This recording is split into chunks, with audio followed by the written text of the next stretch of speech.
여러분 반갑습니다. 말씀의 빛 성경 강의 시간입니다.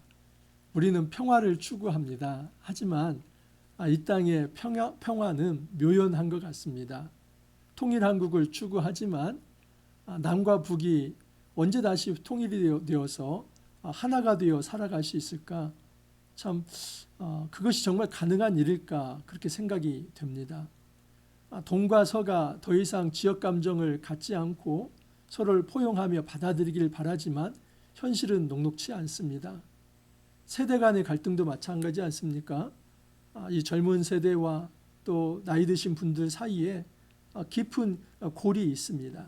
그래서 서로를 신뢰하지 못하고 그리고 이제 이 젊은 세대 때문에 또는 이 나이 든 분들 때문에 지금 현재 내가 어렵게 산다 이렇게 서로 피해의식을 가지고 있습니다. 성별 간의 갈등도 있죠. 여성과 남성 사이에 어떤 그 성차별에 대해서 또 그런 어떤 갈등이 있습니다. 이뿐입니까? 여러분 좌우 이념 갈등도 있죠. 좌파냐 우파냐 하면서 많은 어떤 사회 갈등들이 현존하고 있습니다. 우리는 이 사회 속에서 정말 하나 되기를 바라고 평화가 있기를 바라고 안식의 나라가 되기를 바라지만 우리의 현실은 사실 평화롭지 못합니다. 여러분 이런 가운데서 우리는 쉽게 평화를 이제 단지 현재의 문제가 불거지지 않은 상황, 좀 어떻게 보면은 봉합되어서 뭔가 좀 터지지 않는 상황, 이것을 평화로 이야기를 합니다.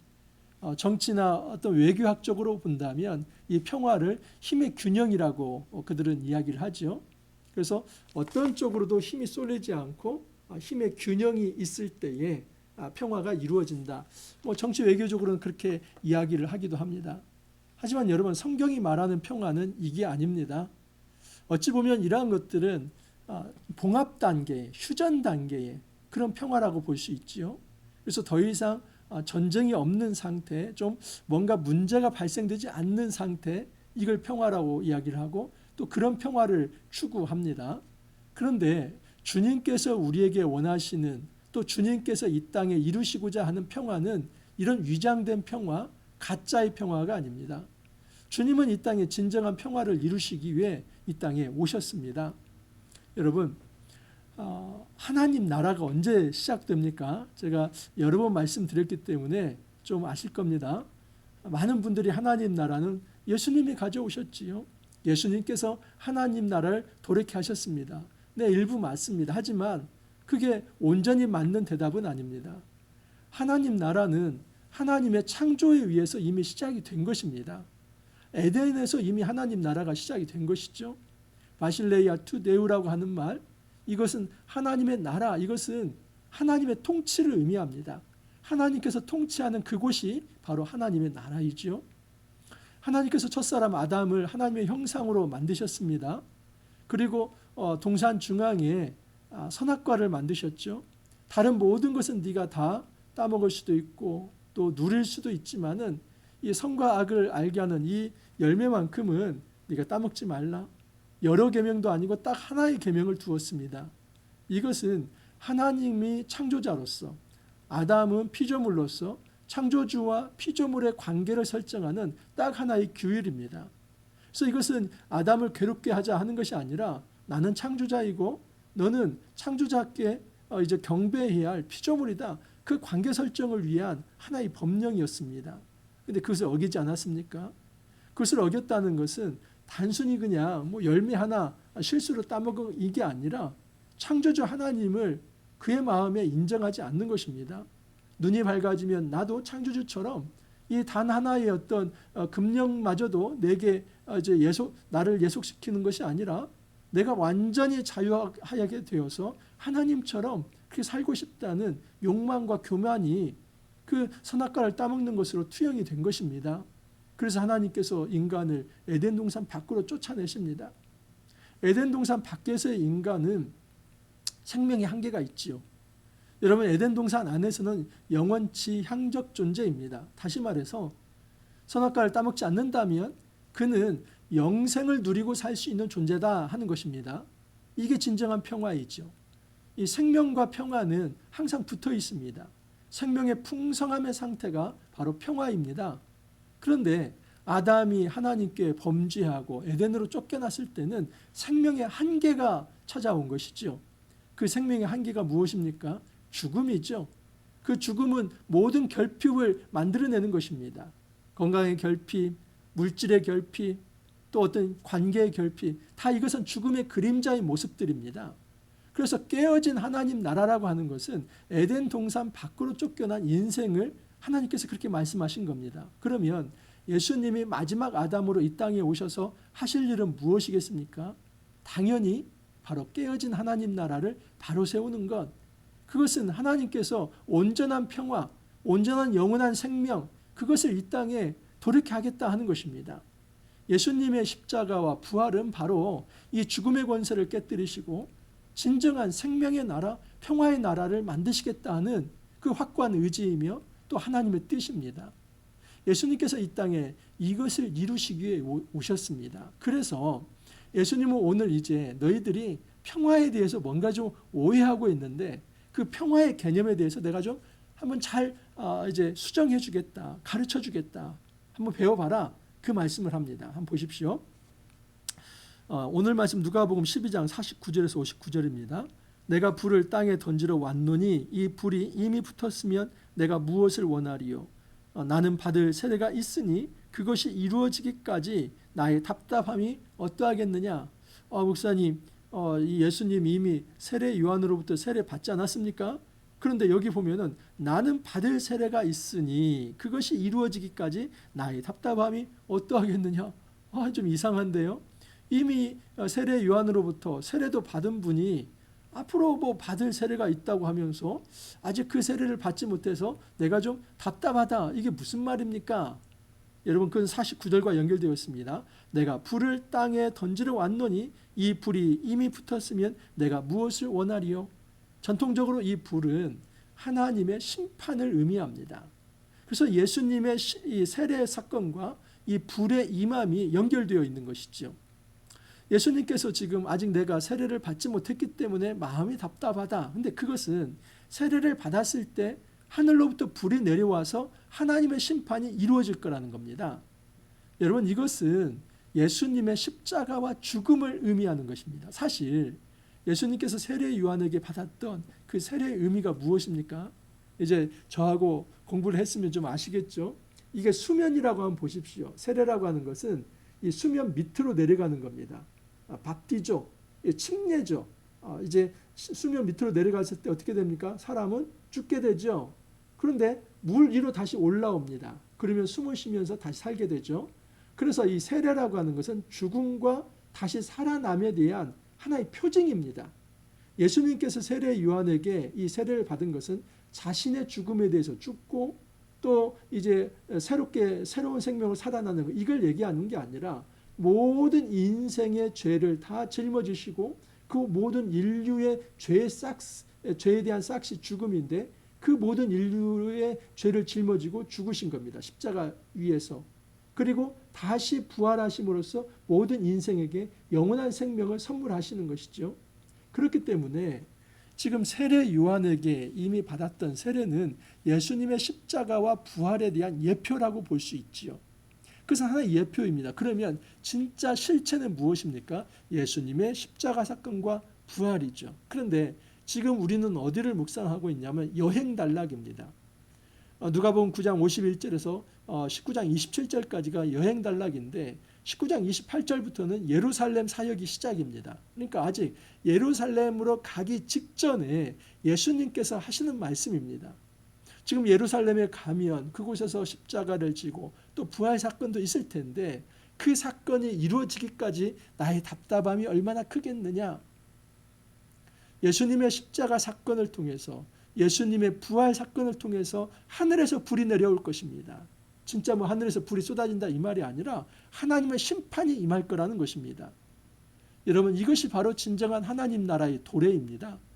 물론 여러분, 창조 때부터 하나님 나라는 시작됐지만 에덴 동산에서 쫓겨났을 때에 이 땅은 하나님 나라가 깨진 거 아닙니까? 그래서 예수님께서 하나님 나라를 돌이켜 한다는 것은 하나님 나라 회복을 의미하는 겁니다.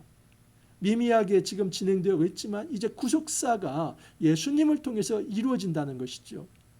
그래서 예수님은 그 십자가와 부활을 통해서 하나님 나라를 도래케 한다는 것. 그 나라라고 하는 것은 하나님 통치라고 말씀드리지 않았습니까?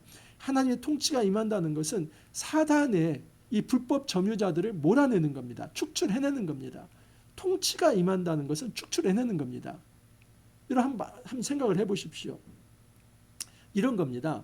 어떤 지금 예를 들어서 우리 그 6.25 전쟁을 한번 생각을 해보십시오. 그러면 나중에 이제 이 부산까지 다 밀려 내려오지 않습니까? 근데 인천 상륙 작전을 해가지고 수복을 해나가지 않습니까? 그랬을 때 그 부산에서부터 다시 밀고 올라와서 서울을 수복할 때 그곳에 이제 대한민국의 통치가 이루어졌다고 이야기를 하는 것이죠.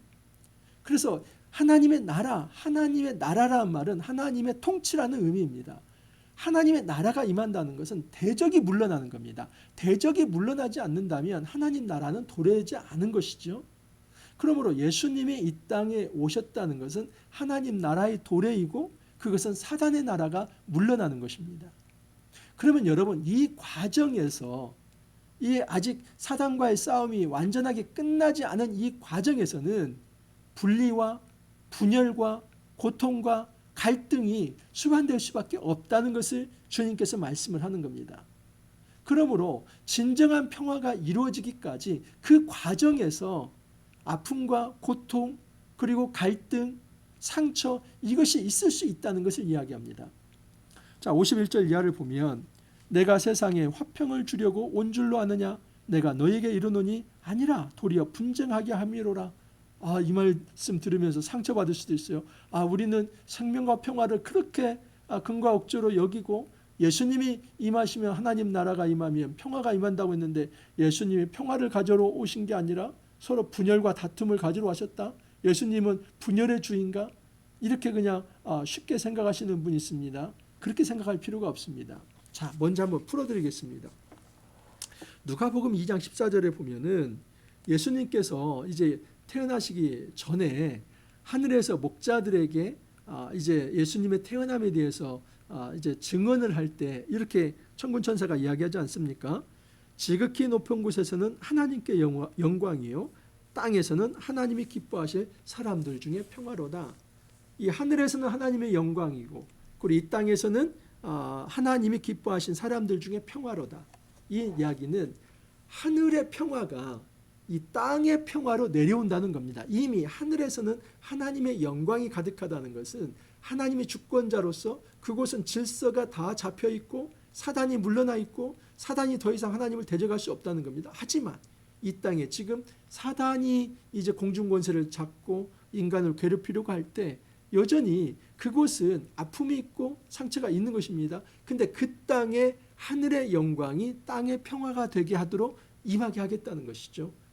여러분, 이것과 지금 예수님께서 지금 말씀하시는 것이 대조가 된다고 생각할 수 있습니다. 이건 좀 모순이 되는 거 아닙니까? 생각할 수 있습니다. 맞습니다.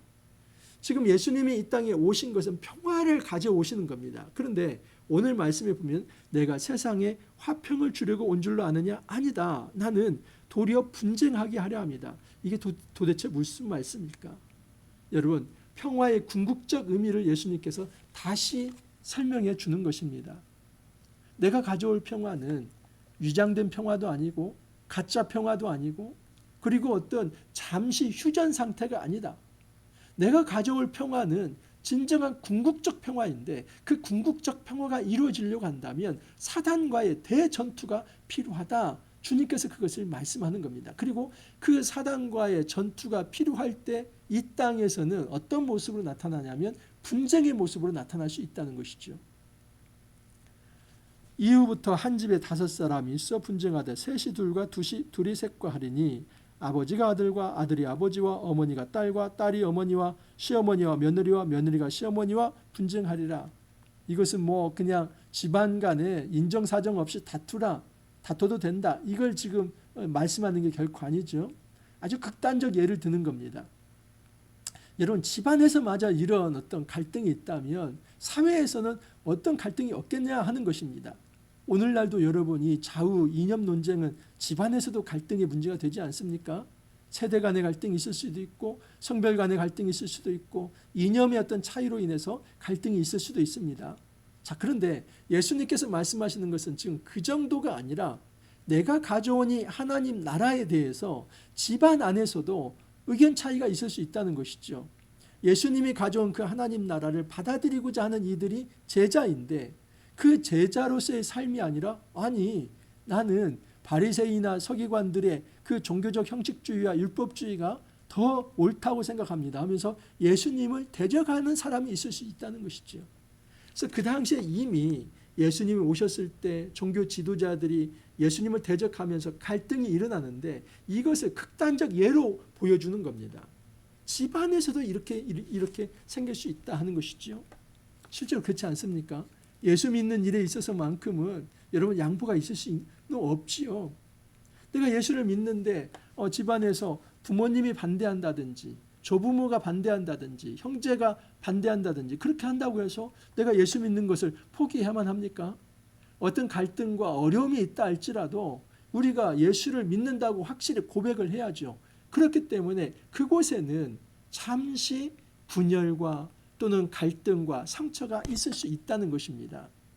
그래서 주님께서 말씀하시는 여기에 화평을 주려고 온 줄로 아느냐 내가 너희에게 이르노니 도리어 분쟁하게 하려 함이다 하는 것은 궁극적으로 주님은 분쟁의 신, 어떤 분리의 신 또는 갈등과 상처의 신 이걸 말하는 게 아니라 궁극적으로는 평화의 신인데 평화의 왕으로 이 땅에 오셨는데 그 평화의 왕으로 오셨다는 것은 하나님 나라를 도래케 하시는 거고 그 하나님 나라가 도래케 된다는 것은 사단의 어떤 권세를 무찌르는 것인데 그 사단의 권세를 물러나게 할 때 영적 전투가 발생될 수밖에 없고 영적 전투의 과정에서 분쟁의 아픔이 있을 수 있다는 것을 말하는 것입니다.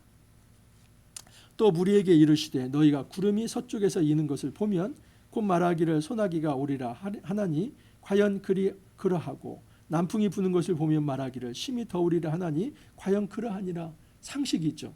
여러분 서풍은 지중해에서 불어옵니다. 그러니까 습기가 많죠. 그래서 서풍이 불어오면 소나기가 좀 있겠네. 이건 뭐 그냥 경험으로 아는 것이고 과학이고 어떤 상식이고 합리적 이성적 판단입니다. 또 남풍이 불어오는 거, 남쪽에서 그 어떤 이제 네게부 사막 지역에서 이렇게 더운 바람이 불어오면 오늘 엄청 덥겠다. 그 상식 아닙니까? 너희들은 지금 이 기상을 분별할 줄 알면서 어떻게 하나님 나라가 지금 임하고 있는데 그 하나님 나라가 임하는 것에 대해서는 그렇게도 무지하냐. 이 기상에 대해서 합리적, 이성적, 과학적인 어떤 판단을 하면서 세상의 이치는 알아가는데 어떻게 영적인 면에서는 그렇게 무지하여서 하나님 나라를 도래케 하시는 예수님에 대해서는 그렇게 너희들이 받아들이지 않느냐. 예수님이 탄식하시는 겁니다. 외식하는 자여 너희가 천지의 기상은 분간할 줄 알면서 어찌 이 시대는 분간하지 못하느냐. 이 시대는 어떤 시대입니까? 예수님께서 하나님 나라를 회복하시기 위해 그 하나님 나라를 도래케 하시는 시대에 있죠. 근데 그 시대는 분간하지 못하느냐. 다시 말해서 하나님 나라를 가져오실 그 예수를 메시아로 왜 알아보지 못하느냐. 세상적 지혜는 있으면서 어찌 그리 영적으로는 무지하냐 말씀을 하는 겁니다. 또 어찌하여 옳은 것을 스스로 판단하지 아니하느냐. 내가 너를 고발하는 자와 함께 법관에 갈 때에 길에서 화해하기를 힘쓰라. 그가 너를 재판장에 끌고 가서 재판장이 너를 옥졸에게 넘겨주어 옥졸이 옥에 가둘까 염려하라. 내게 이르노니 한 푼이라도 남김없이 갚지 아니하고서는 결코 거기에서 나오지 못하리라 하시느니라. 이 한 푼은 랩돈이죠. 뭐 작은 500원짜리 동전 이렇게 생각하시면 됩니다. 여러분 네가 그 옥에 한번 갇힌다고 한다면 그곳에서 마지막까지 네가 모든 것을 다 갚지 못하면 나오지 못한다는 겁니다. 그래서 그 재판을 받기 전에 너를 고발한 자와 화해해라. 그러면 거기에서 이제 재판전까지 가기 전에 화해를 하면 너는 살 수 있다. 이런 의미이죠. 여러분 여기 보면은 법관에게 갈 때 길에서 화해하라 하는 것은 우리가 그냥 세상에서 어떤 잘못이 있으면 그냥 대충 봉합하고 없는 것처럼 덮어두고 그렇게 좀 이제 서로 싸우지 말고 잘 살아라. 그러면 하나님께서 벌 주시지 않는다. 지금 이걸 이야기하는 겁니까?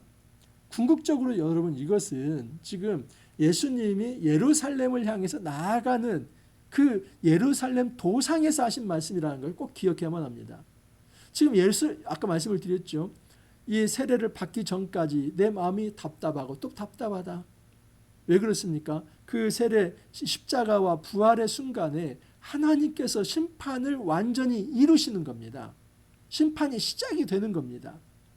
그러므로 여러분 지금 이 예화는 어떤 예화냐면 예수님께서 십자가를 지시기 전에 그 너를 고발하는 자와 화해를 해라. 이 말은 예수님이 사실은 이제 이 사람들을 데리고 예루살렘으로 올라가는 거 아닙니까?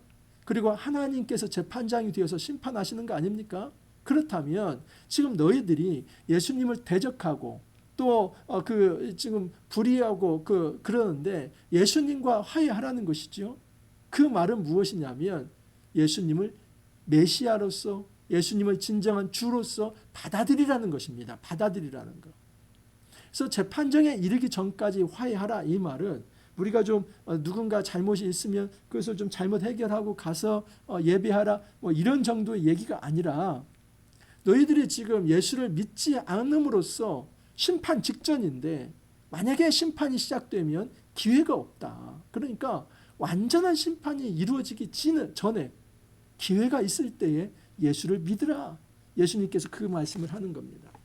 내가 지금 하나님 나라를 도래하기 위해서 이 땅에 왔고 지금 이 시대만큼은 예수님 하시는 말씀입니다.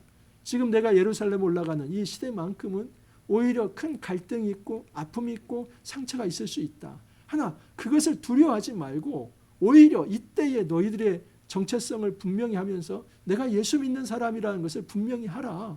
그것이 진정한 화해에 이르는 길이고 바로 그것이 평화를 가져다 주고 하나님께서 심판하실 때 그들이 살아남을 것이다 말씀을 하는 것입니다. 여러분 이 구속사적 종말론적 시각에서 놓고 본다면 예수님의 초림으로 이 하나님의 심판이 시작이 되었습니다. 그리고 예수님의 재림까지 이 하나님의 심판은 진행이 될 것이고 예수님이 재림하실 때 온전한 최후의 심판이 한 번 더 남아 있습니다. 그때는 사단의 본질을 깨면서 사단 자체를 하나님께서 소멸하시는 완전한 심판을 남겨놓고 있습니다. 주님은 우리 개인적 종말이든 예수님의 재림이 있을 때의 어떤 이 궁극적 이 세계의 종말이든 그 아직 기회가 있을 때에 너희들에게 생명이 붙어있고 숨이 붙어있을 때에 그 회개의 기회가 있을 때 회개하고 예수를 주로 받아들이라는 것입니다. 그 메시지를 전달하는 것입니다. 그 사람에게 평화가 있다. 여러분 우리가 위장된 평화, 가짜 평화에 속지 말기를 바랍니다. 그냥 이 땅에서 좀 아무 문제 없이 조금 잠시 어떤 문제가 좀 소강된 상태에서 그렇게 좀 휴전 상태에서 살아가는 것. 마치 그 5월 동조 그러지 않습니까? 적과의 동침에서 뭐 절치부심하면서 복수의 칼날을 갈고 있는데 그냥 적과 잠시 동침하는 적과 그냥 좀 이제 마음은 안 들지만 좀 이렇게 좀 좋게 지내보려고 하는 것. 이것은 세상에서 말하는 평화이지 우리 그리스도인이 말할 수 있는 평화가 아닙니다. 우리 주님께서 말씀하시는 평화는 너희들 정체성을 분명히 하라는 겁니다. 너희들이 만약에 정체성을 분명히 하지 않고 흐릿하게 하면서 사단과 하나님 사이 양다리를 걸친다면 오히려 너희들은 평화의 대상이 아니라 진멸의 대상이 될 것이고 심판의 대상이 될 것이다 말씀을 합니다. 우리가 정말 이 땅에서 평화를 얻고 싶고 그 영생을 누리면서 참된 안식과 평화를 누리고 싶다면 하나님의 심판이 시작되기 전에 그것이 우리의 개인적 종말이든 아니면 예수님의 재림을 통해서 온 세계의 종말이든 그 하나님의 심판이 완전히 이루어지기 전에 그 전에 회개하고 예수님 앞에 무릎을 꿇어라.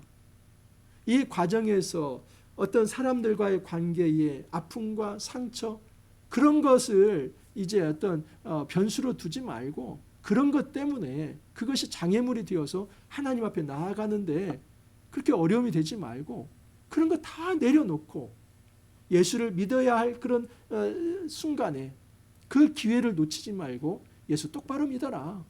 그러면 그 사람에게 궁극적인 하늘의 평화를 주실 것이다. 여러분, 이것이 바로 하나님이 예수 그리스도를 통해서 우리에게 주고자 하는 평화입니다. 우리가 가짜 평화에 속아 넘어가지 않기를 바랍니다. 그냥 좋은 게 좋은 거라고 다 봉합하고 묻어두고 이런 걸 평화라고 생각하지 않기를 바랍니다. 주님은 예수님의 임재를 말씀하시고 그 사단과의 영적 전투를 주님이 선포하셨기 때문에 우리 역시도 사단과 영적 전투하고자 하는 그 의지를 가져야 하며, 그 과정에서 어떤 갈등이 있다 할지라도 주님 앞에 온전히 정체성을 바로 하면서 예수님을 마음에 받아들이는 자가 있다면 하늘의 평화가 그에게 있을 거라 말씀을 합니다. 이 놀라운 하늘의 평화가 날마다 우리 삶 속에서 이루어지길 간절히 소망합니다. 함께 기도합니다. 예수님께서 이 땅에 내가 평화를 주러 온 줄로 생각하지 말라. 나는 이 땅에 불을 내리러 왔다. 이 땅에 진정한 분열이 있을 것이다 말씀을 하셨습니다. 하지만 이것은 과정 속에서 예수님께서 하나님 나라가 임할 때에 사단의 나라가 물러가는 과정에서 아픔이 있을 수 있다는 것을 말씀하신 것임을 또한 알게 되었습니다. 주님, 우리가 궁극적 하늘의 평화, 하나님 나라 임재를 우리가 소망하며 살아갈 수 있게 하여 주옵소서. 예수님께서 사단을 무찌르실 때에 우리도 예수님 편에 서서 사단과 맞서 싸울 수 있는 의지가 있게 하여 주시고, 이 가운데서 양다리 걸치지 않게 하여 주시고, 온전히 예수님 편에 서는 그 믿음의 자세가 있게 하여 주옵소서. 날마다 예수 그리스도를 마음에 영접하며 성령 안에서 동행하면서 이제는 하나님의 자녀, 하늘의 군사가 되어 이 땅에서 악한 영의 권세들, 또 죽음의 권세들, 사단의 권세와 싸워 이길 수 있도록 주님 은혜 허락하여 주옵소서. 감사하고 예수님 이름으로 기도하옵나이다. 아멘. 여러분, 꼭 오해하지 마십시오. 주님은 궁극적으로 이 땅에 평화를 도래케 하기 위해서 오셨습니다. 하지만 그 과정에서, 사단을 무찌르는 과정에서 갈등은 있을 수 있다는 사실입니다. 우리가 결코 악의 권세에 무릎 꿇지 않기를 바라고 예수님과 함께 이 영적 전투에서 그 사단에 맞서 싸우며 이길 수 있기를 바라고, 그 하나님이 주시는 놀라운 평화를 날마다 체험할 수 있기를 바랍니다. 오늘도 여러분 화이팅 하시고 또 승리하시고 내일 찾아뵙도록 하겠습니다. 감사합니다.